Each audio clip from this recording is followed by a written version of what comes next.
Vou franquear a palavra para Ivan Isaac, da Associação Baiana de Advogados Trabalhistas, ABAT. Boa noite a todos e a todas. Meus cumprimentos. Cumprimento todas as mulheres aqui presentes e aquelas que estão acompanhando também o webinário da Rede Lado, na pessoa da minha presidente combativa, Alessandra Camarano, né, que tem sido uma guerreira incansável na defesa da advocacia trabalhista, né? Tem tido um mandato tranquilo, né, Alessandra? Da reforma para cá, muito. Né? Cumprimento também meus colegas aqui presentes e os que acompanham esse webinário, na pessoa do meu amigo Antônio Fabrício Gonçalves, presidente da Comissão de Direito Social do Conselho Federal da OAB, que também tem representado muito bem a advocacia trabalhista em Brasília, junto ao CNJ, ao próprio OAB e os tribunais superiores. Né? É um quase baiano, né, Fabrício? Vou até pedir para verificar como é que está a sua inscrição lá na ABAT, viu? Se preparem. Então, cumprimento a todos e a todas e dirijo uma saudação especial a toda a advocacia baiana, trabalhista, em especial nesse dia 2 de julho, que para nós baianos é um dia especial, uma data especial, na qual nós comemoramos a resistência, o efetivo enfrentamento à tirania portuguesa, né, ao despotismo, à brutalidade, e realmente, inclusive nas batalhas, teve a participação intensa de mulheres fortes, o exemplo representado historicamente pela Maria Quitéria. Depois, pesquise a respeito dela, história fantástica da heroína Maria Quitéria, nesse 2 de julho. E agora, nós estamos enfrentando uma nova batalha, né? Que é a batalha contra o coronavírus, a batalha contra a Covid. A ABAT, ela se solidariza com as famílias hoje foram 1.942 pessoas baianas, 1942 baianos mortos desde o começo da pandemia. Então, me solidarizo com as famílias dessas pessoas falecidas. E é nessa quadra, que já foi também muito bem descrita por Alessandra, nesse contexto, que me convidaram para falar sobre o tema das audiências telepresenciais e, em especial, a questão da violação à intimidade das testemunhas. Como disse já também a doutora Noêmia, a justiça invadiu nossas casas, né? O tribunal invadiu a minha, não só porque eu tenho feito sustentações orais no tribunal diuturnamente, toda semana, até porque também eu tenho uma juíza em casa que transformou meu quarto num gabinete, cheio de telas lá, processo físico, tudo. E assim, então, apesar da intimidade, da privacidade, elas serem direitos fundamentais caríssimos previstos na Constituição, eu acho que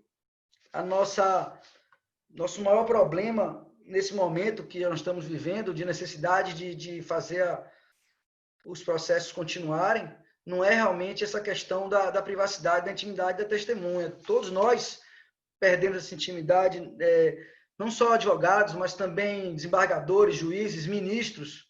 Todos nós estamos expondo nossas residências, nossa intimidade, de uma forma ou de outra. Então, assim, a testemunha como auxiliar da justiça, eu acho que o problema maior não seria esse, né? O maior problema, a maior preocupação, é o que foi dito aqui, já muito, é a questão acho que a preocupação de todos é a privacidade processual da testemunha, né? A intimidade processual da testemunha, a incomunicabilidade dela, né? A observância dos artigos 821 e seguintes da CLT e mais essa catilinária de dispositivos que foram ditos aqui por Alessandra, por Fabrício, que realmente colocam em xeque a regra do jogo, né? E assim, a gente não pode colocar em xeque a regra do jogo, a regra da disputa, né? Então, Fred Didier também, um baiano, todos conhecem, ele fala do direito fundamental à produção da prova. E um direito fundamental também de não ter uma prova obtida ilicitamente contra você. Né? Então, uma preocupação grande, tanto dos reclamantes quanto de reclamados, com relação à produção da prova fora do foro trabalhista, originário, né? Presencial, digamos assim. É muito preocupante. E outra demais, a dificuldade não é só de fazer a testemunha estar presente na frente de um computador, de um celular. A dificuldade é de você, no meio de uma pandemia, você contactar procurar uma testemunha, você fazê-la se dispor a ser testemunha, você conseguir encontrar uma pessoa. Tem gente que, a maioria das pessoas, muitas pessoas, como foi dito aqui também, é aquela que o reclamante vai procurar um telefone de um vizinho para chamar, ou então vai na casa do sujeito, que não pode ser, não consegue fazer em período de pandemia. Depois que consegue colocar a testemunha disposta a participar de um processo virtual, que pode ser uma coisa bem estranha para ela, aí vem a dificuldade técnica. As dificuldades técnicas de a pessoa ter realmente internet, ter um hardware possível. E, assim, a gente está falando aqui de Salvador, das capitais da região metropolitana, mas o que foi dito aqui no Acre, Roraima, no norte, o colega do norte, Ivo Noé, disse que não tem internet lá no interior de Rondônia. Não tem internet no Amazonas, além de Manaus. É difícil no norte, internet. Então, realmente, a audiência telepresencial, a audiência como um todo no seu trabalho, ela é a alma do processo trabalhista.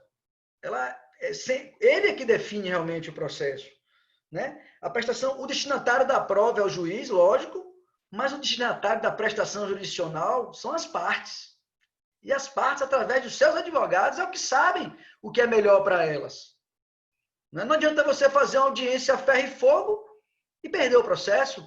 A pessoa pode ser o processo pode ser o processo da vida daquela pessoa. Então, o que é que adianta? Quando você vai pegar, você conseguir então você vai conseguir uma prestação jurisdicional, mas você não vai conseguir,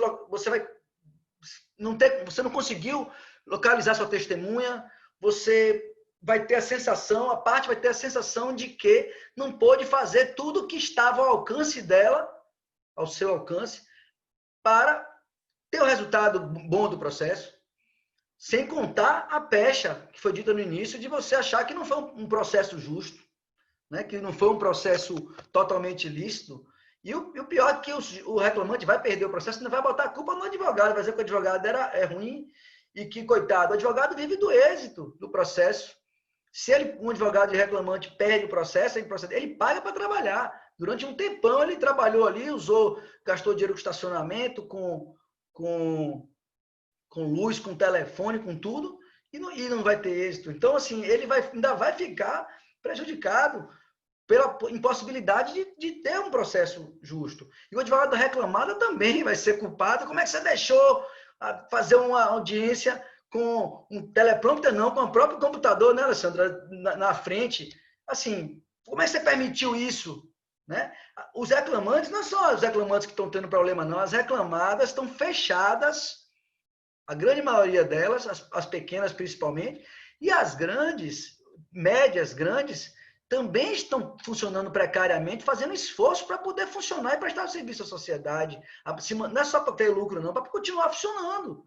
Então, assim, quando a gente fala porque é uma grande empresa que não pode ter dificuldade de manter um preposto, de conseguir uma testemunha que está em outro isolado, conseguir documento, assim, é aplicável para os dois lados. Eu nunca vi a advocacia trabalhista tão uníssona com relação a esse tema da dificuldade da audiência telepresencial. Então, assim, o que é que para concluir já, eu assim, enalteço, realmente, eu participei de diversas reuniões com a corregedoria aqui do tribunal, com a presidência do tribunal, o diálogo tem sido franco, sincero, e com o intuito realmente de fazer as coisas avançarem. Eu enalteço muito aqui a produtividade, o esforço de todos os servidores da Justiça do Trabalho, dos magistrados, né, do Ministério Público do Trabalho, de todos os atores para construir, para cumprir a missão constitucional da Justiça do Trabalho, que é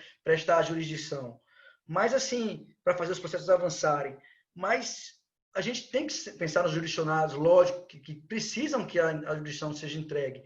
Agora, o que as audiências telepresenciais, elas têm que ser feitas, o que a gente viu nas reuniões, e que foi ajustado, que foi conversado, é que tem que ser construídas as audiências. Elas devem ser feitas, nem todas as audiências são audiências complicadas de instrução, de testemunha, às vezes uma audiência mais simples e se as partes concordarem em fazer e terem condição de fazer, vamos tentar fazer.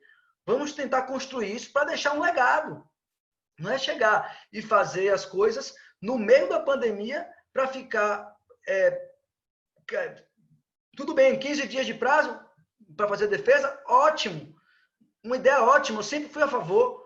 Mas fazer isso no meio da pandemia, mas você vai aplicar o CPC integralmente, tá, então vai esperar juntar o mandado, como é? Assim, a gente tem que fazer avançar, mas tem que avançar com calma, construindo essas possibilidades, que eu acho que dá para fazer as audiências. Os advogados precisam que sejam feitas, como disse Nureddin.